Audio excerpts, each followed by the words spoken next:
Comentario bíblico de Matthew Henry. Resumen de la obra completa. Filipenses. Introducción. Los filipenses estaban muy profundamente interesados en el apóstol. El alcance de la epístola es confirmarlos en la fe, animarlos a andar como corresponde al Evangelio de Cristo, precaverlos contra los maestros judaizantes y expresar gratitud por su generosidad cristiana. Esta epístola es la única, de las escritas por San Pablo, en que no hay censuras implícitas ni explícitas. En todas partes se halla la confianza y la felicitación plena y los filipenses son tratados con un afecto peculiar que percibirá todo lector serio. Capítulo 1. Versículos 1 al 7. El apóstol ofrece acción de gracias y oraciones por la buena obra de gracia en los filipenses. Versículos 8 al 11. Expresa afecto y ora por ellos. Versículos 12 al 20. Los fortalece para que no se desanimen por sus sufrimientos. Versículos 21 al 26. Él estaba preparado para glorificar a Cristo por su vida o su muerte. Versículos 27 al 30. Exhortaciones al celo y la constancia para profesar el Evangelio. Versículos 1 al 7. El más alto honor de los ministros más eminentes es ser siervos de Cristo. Los que no son verdaderos santos en la tierra nunca serán santos en el cielo. Fuera de Cristo los mejores santos son pecadores e incapaces de estar delante de Dios. No hay paz sin gracia. La paz interna surge de percibir el favor divino. No hay gracia sin paz, sino de nuestro Padre Dios, la fuente y el origen de todas las bendiciones. El apóstol fue maltratado en Filipos y vio poco fruto de su labor, pero recuerda con gozo a los filipenses. Debemos agradecer a nuestro Dios las gracias y consuelos, los dones y el servicio de otros, cuando recibimos el beneficio y Dios recibe la gloria. La obra de gracia nunca será perfeccionada sino hasta el día de Jesucristo, el día de su manifestación. Pero estemos siempre confiados en que Dios completará su buena obra en toda alma donde la haya comenzado por la regeneración, aunque no debemos confiarnos de las apariencias externas, ni en nada sino en la nueva creación para santidad. La gente es querida por sus ministros cuando reciben el beneficio de su ministerio. Los que sufren juntos en la causa de Dios deben amarse mutuamente. Versículos 8 al 11. ¿No compadeceremos y no amaremos a las almas que Cristo ama y compadece? Los que abunden en alguna gracia tienen que abundar más. Probemos diferentes cosas, aprobemos lo excelente. Las verdades y las leyes de Cristo son excelentes y se recomiendan a sí mismas como tales a toda mente atenta. La sinceridad debe ser la marca de nuestra conversación en el mundo y es la gloria de todas nuestras virtudes. Los cristianos no deben ofenderse y deben tener mucho cuidado en no ofender a Dios ni a los hermanos. Las cosas que más honran a Dios son las que más nos beneficiarán. No demos cabida a ninguna duda sobre si hay o no algún fruto bueno en nosotros. Nadie debe sentirse satisfecho con una medida pequeña de amor, conocimiento y fruto cristiano. Versículos 12 al 20. El apóstol estaba preso en Roma y para borrar el vituperio de la cruz muestra la sabiduría y la bondad de Dios en sus sufrimientos. Estas cosas le hicieron conocido donde nunca hubiera sido conocido de otro modo, debido a ellas algunos se interesaron en el Evangelio. Sufrió de parte de los falsos amigos y de los enemigos. Miserable carácter el de los que predican a Cristo por envidia y contienda y añaden aflicción a las cadenas que oprimían a este, el mejor de los hombres. El apóstol estaba cómodo en medio de todo. Debemos regocijarnos, puesto que nuestros trastornos pueden hacer bien a muchos. Todo lo que resulte para nuestra salvación es por el Espíritu de Cristo y la oración es el medio designado para buscarlo.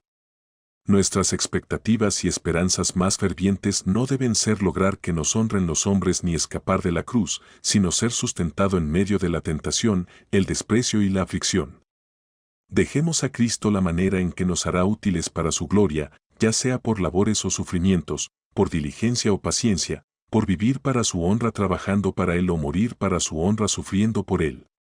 Versículos 21 al 26. La muerte es una pérdida grande para el hombre carnal y mundano, porque pierde todas las bendiciones terrenales y todas sus esperanzas, pero para el creyente verdadero es ganancia. porque es el fin de todas sus debilidades y miserias. Le libra de todos los males de la vida y le lleva a poseer el bien principal. La disyuntiva del apóstol no era entre vivir en este mundo y vivir en el cielo, entre ellos no hay comparación, era entre servir a Cristo en este mundo y disfrutar de Él en el otro. No entre dos cosas malas, sino entre dos cosas buenas, vivir para Cristo o estar con Él. Véase el poder de la fe y de la gracia divina, puede hacernos dispuestos para morir. En este mundo estamos rodeados de pecado, pero estando con Cristo escaparemos del pecado y de la tentación, la tristeza y la muerte para siempre. Pero quienes tienen más razón para partir deben estar dispuestos a quedarse en el mundo en la medida que Dios tenga alguna obra para que ellos hagan. Mientras más inesperadas sean las misericordias antes que ellos se vayan, más de Dios se verá en ellos. Versículos 27 al 30. Los que profesan el Evangelio de Cristo deben vivir como corresponde a los que creen las verdades del Evangelio, se someten a las leyes del Evangelio y dependen de las promesas del Evangelio. La palabra original por comportéis connota la conducta de los ciudadanos que procuran el prestigio, la seguridad, la paz y la prosperidad de su ciudad. En la fe del Evangelio existe aquello por lo cual vale la pena esforzarse, hay mucha oposición y se necesita esfuerzo. El hombre puede dormirse e irse al infierno, pero el que quiere ir al cielo debe cuidar de sí y ser diligente. Puede que haya unanimidad de corazón y afecto entre los cristianos donde haya diversidad de juicios sobre muchas cosas. La fe es el don de Dios por medio de Cristo, la habilidad y la disposición para creer son de Dios. Si sufrimos reproche y pérdida por Cristo, tenemos que contarlos como dádiva y apreciarlos como tales.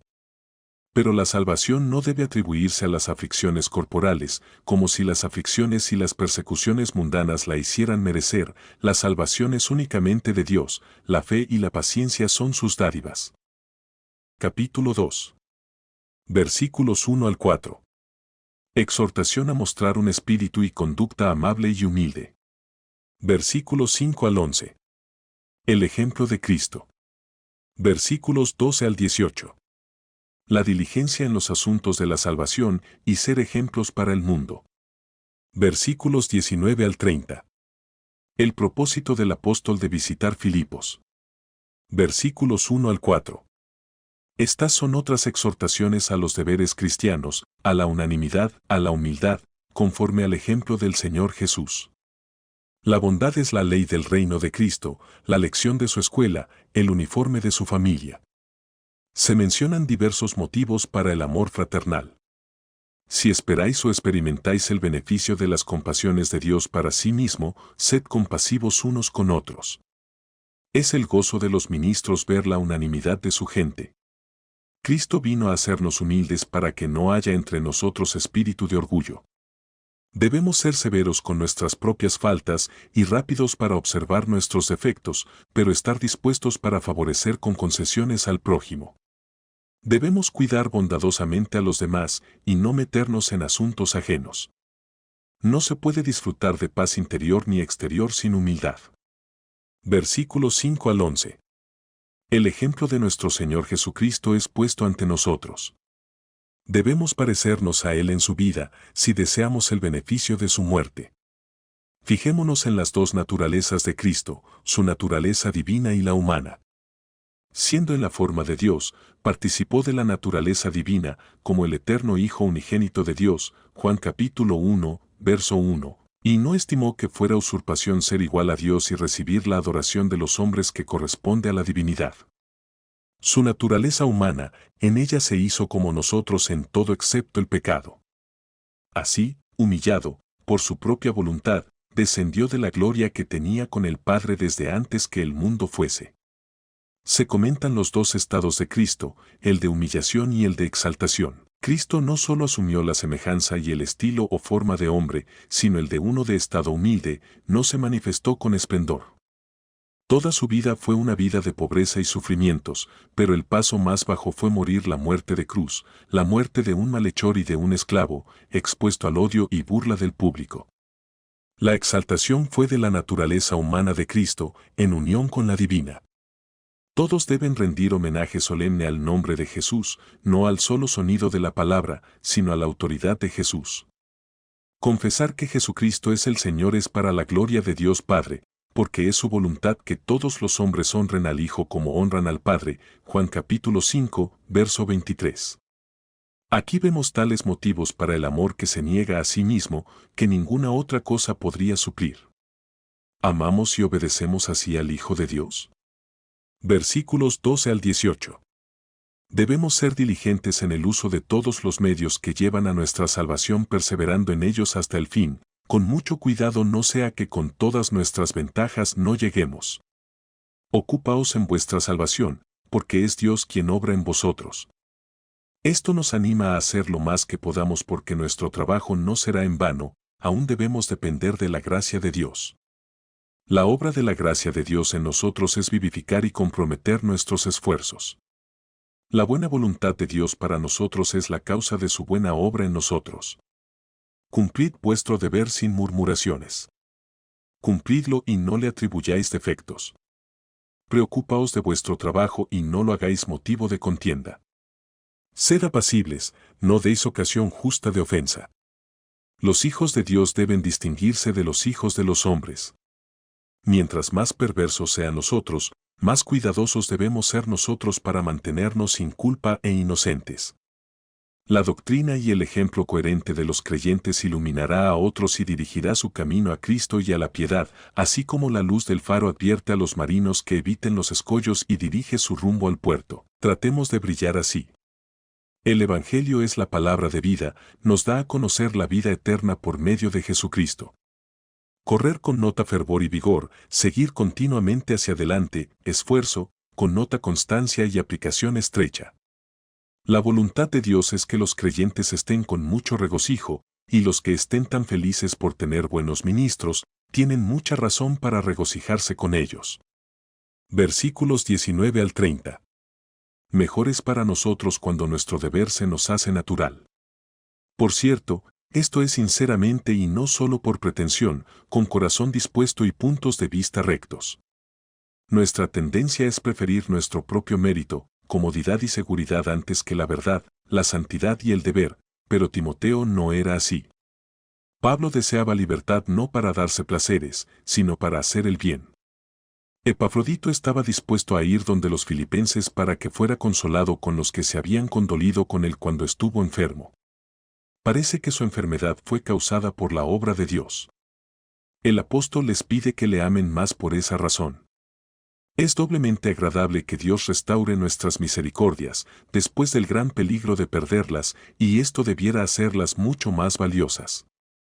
Lo dado en respuesta a la oración debe recibirse con gran gratitud y gozo. Capítulo 3.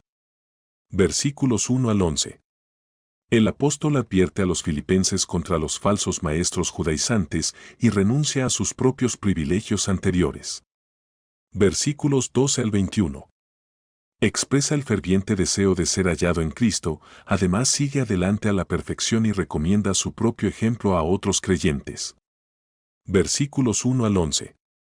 Los cristianos sinceros se regocijan en Cristo Jesús. El profeta trata de perros mudos a los falsos profetas, Isaías capítulo 56, verso 10, a lo cual parece referirse el apóstol. Perros por su malicia contra los fieles profesantes del Evangelio de Cristo, que les ladran y los muerden. Imponen las obras humanas oponiéndolas a la fe de Cristo, pero Pablo los llama hacedores de iniquidad. Los trata de mutiladores, porque rasgan la iglesia de Cristo y la despedazan. La obra de la religión no tiene propósito alguno si el corazón no está en ella. Debemos adorar a Dios con la fuerza y la gracia del Espíritu Divino. Ellos se regocijan en Cristo Jesús, no solo en el deleite y cumplimiento externo. Nunca nos resguardaremos con demasía de quienes se oponen a la doctrina de la salvación gratuita o abusan de ella. Para gloriarse y confiar en la carne, el apóstol hubiera tenido muchos motivos como cualquier hombre. Pero las cosas que consideró ganancia mientras era fariseo, y las había reconocido, las consideró como pérdida por Cristo. El apóstol no les pedía que hicieran algo fuera de lo que él mismo hacía, ni que se aventuraran en algo, sino en aquello en lo cual él mismo arriesgó su alma inmortal. Él considera que todas esas cosas no eran sino pérdidas comparadas con el conocimiento de Cristo, por fe en su persona y salvación. Habla de todos los deleites mundanos y de los privilegios externos que buscaban en su corazón un lugar junto a Cristo, o podían pretender algún mérito y algo digno de recompensa, y los cuenta como pérdida, pero puede decirse que es fácil decirlo, pero, ¿qué haría cuando llegara la prueba? Había sufrido la pérdida de todo por los privilegios de ser cristiano. Sí, no solo los consideraba como pérdida, sino como la basura más vil, sobras tiradas a los perros, no solo menos valiosas que Cristo, sino en sumo grado despreciables cuando se las compara con Él. El verdadero conocimiento de Cristo modifica y cambia a los hombres, sus juicios y modales, y los hace como si fueran hechos de nuevo. El creyente prefiere a Cristo sabiendo que es mejor para nosotros estar sin todas las riquezas del mundo que sin Cristo y su palabra. Veamos a qué resolvió aferrarse el apóstol, a Cristo y el cielo. Estamos perdidos, sin justicia con la cual comparecer ante Dios, porque somos culpables. Hay una justicia provista para nosotros en Jesucristo, la que es justicia completa y perfecta. Nadie puede tener el beneficio de ella si confía en sí mismo. La fe es el medio establecido para solicitar el beneficio de la salvación. Es por fe en la sangre de Cristo. Somos hechos conformes a la muerte de Cristo cuando morimos al pecado como Él murió por el pecado, y el mundo nos es crucificado como nosotros al mundo por la cruz de Cristo. El apóstol está dispuesto a hacer o sufrir cualquier cosa para alcanzar la gloriosa resurrección de los santos. Esta esperanza y perspectiva lo hacen pasar por todas las dificultades de su obra. No espera lograrlo por su mérito ni su justicia propia, sino por el mérito y la justicia de Jesucristo. Versículos 12 al 21. Esta sencilla dependencia y fervor de alma no se mencionan como si el apóstol hubiera alcanzado el premio o ya fuera perfecto a semejanza del Salvador. Olvida lo que queda detrás para no darse por satisfecho por las labores pasadas o las actuales medidas de gracia.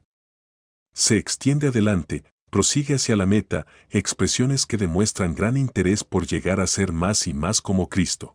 El que corre una carrera nunca debe detenerse antes de la meta, debe seguir adelante tan rápido como pueda. De esta manera, los que tienen el cielo en su mira, deben aún seguir adelante en santo deseo, esperanza y esfuerzo constante. La vida eterna es la dádiva de Dios, pero está en Cristo Jesús, debe venirnos por medio de su mano, de la manera que Él la logró para nosotros. No hay forma de llegar al cielo como a nuestra casa, sino por medio de Cristo nuestro camino.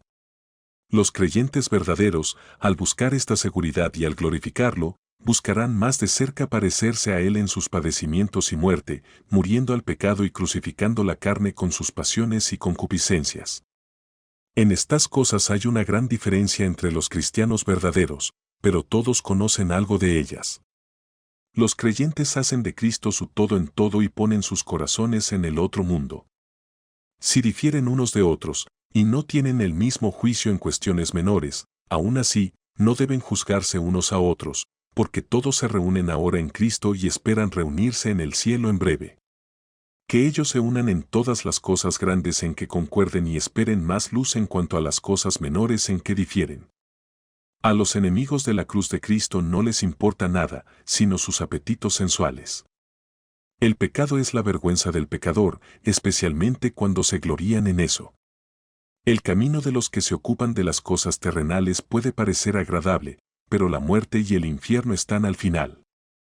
Si elegimos el camino de ellos, compartiremos su final. La vida del cristiano está en el cielo donde está su cabeza y su hogar, y donde espera estar dentro de poco tiempo, pone sus afectos en las cosas de arriba y donde esté su corazón, ahí estará su tesoro.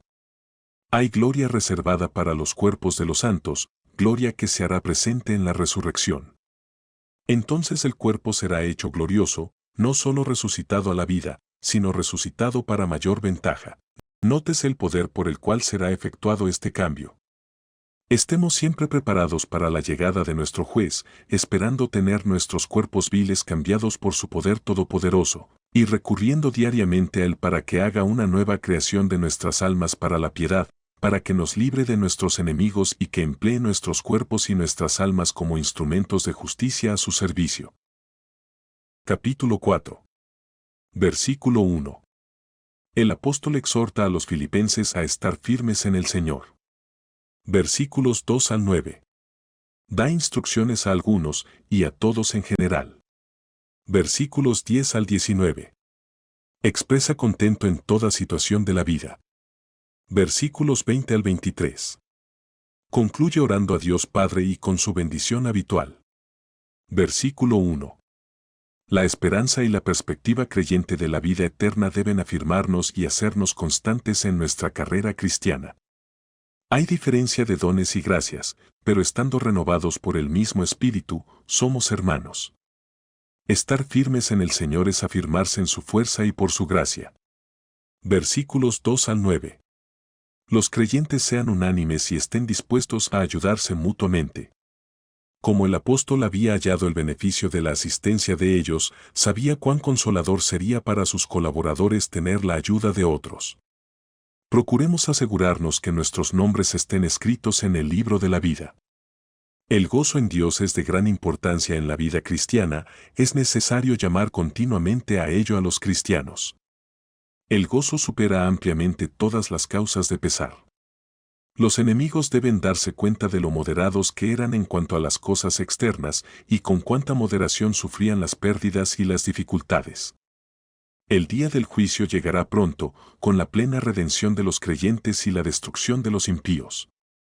Es nuestro deber mostrar cuidadosa diligencia en armonía con una sabia previsión y con la debida preocupación, pero hay un afanarse de temor y desconfianza que es pecado y necedad, y solo confunde y distrae la mente.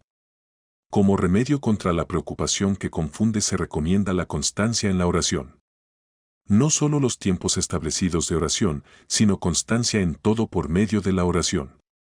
Debemos unir la acción de gracias con las oraciones y las súplicas, no solo buscar provisiones de lo bueno, sino reconocer las misericordias que recibimos.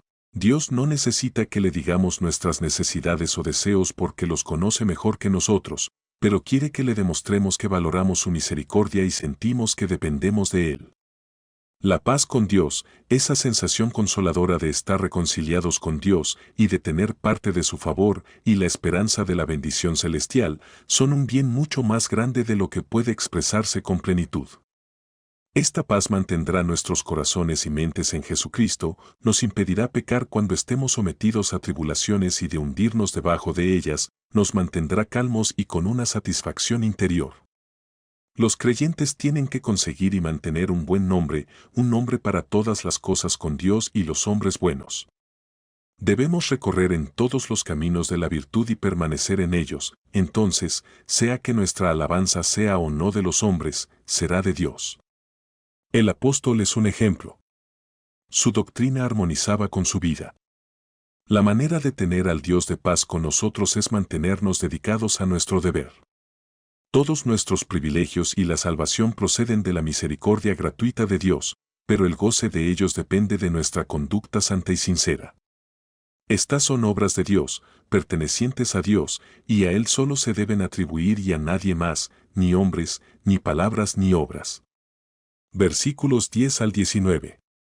Buena obra es socorrer y ayudar a un buen ministro en dificultades. La naturaleza de la verdadera simpatía cristiana no es tan solo sentirse preocupados por nuestros amigos en sus problemas, sino hacer lo que podamos para ayudarlos. El apóstol solía estar en cadenas, prisiones y necesidades, pero en todo aprendió a estar contento, a llevar su mente a ese estado y aprovechar el máximo de eso. El orgullo, la incredulidad, el vano insistir en algo que no tenemos y el descontento variable por las cosas presentes hacen que los hombres estén disgustados aún en circunstancias favorables. Oremos por una sumisión paciente y por esperanza cuando estemos aplastados, por humildad y una mente celestial cuando estemos jubilosos. Es gracia especial tener siempre un temperamento mental sereno. Cuando estemos humillados no perdamos nuestro consuelo en Dios ni desconfiemos de su providencia, ni tomemos un camino malo para nuestra satisfacción. En estado próspero no seamos orgullosos ni nos sintamos seguros ni mundanos. Esta es una lección mucho más difícil que la otra, porque las tentaciones de la plenitud y de la prosperidad son más que las de la aflicción y la necesidad. El apóstol no tenía la intención de moverlos a dar más, sino exhortarlos a una bondad que tendrá una recompensa gloriosa en el más allá. Por medio de Cristo tenemos la gracia para hacer lo que es bueno, y por medio de Él hemos de esperar la recompensa. Como tenemos todas las cosas por Él, hagamos todas las cosas por Él y para su gloria. Versículos 20 al 23. El apóstol termina con alabanzas para Dios. Debemos mirar a Dios en todas nuestras debilidades y temores, no como enemigo, sino como Padre, dispuesto a compadecerse de nosotros y a ayudarnos. Debemos dar gloria a Dios como Padre. La gracia y el favor de Dios, que disfrutan las almas reconciliadas, con todas las virtudes en nosotros, que fluyen de Él, son todas adquiridas para nosotros por los méritos de Cristo, y aplicadas por su intercesión a nuestro favor, por lo cual se llaman con justicia, la gracia de nuestro Señor Jesucristo. Comentario bíblico de Matthew Henry. Resumen de la obra completa. Filipenses.